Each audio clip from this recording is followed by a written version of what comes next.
એક ગીતા સત્રમાં યજ્ઞ વિશે કંઈક એવું કહ્યું હતું કે જેમ કે અમે કોઈ સારી ફિલ્મ જોઈ રહ્યા છીએ તો તે પણ એક રીતે યજ્ઞ છે. તમે જ્યારે સાચું પુસ્તક કે સાચી ફિલ્મ જુઓ છો, હા, તે વાંચવામાં સરળ નહીં હોય. તે માટે કંઈક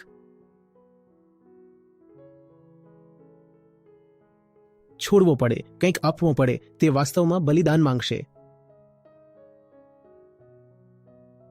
તો જો એવું પુસ્તક હોય જેની સાથે તમે છો, એક પુસ્તક કે જે પરીક્ષા જેવું હોય છે, એક પુસ્તક જેને એક કસોટી કહેવામાં આવે છે, તો તે યજ્ઞ છે. હા છે, કારણ કે તેમાં આપણે કંઈક છોડવાનું હોય છે.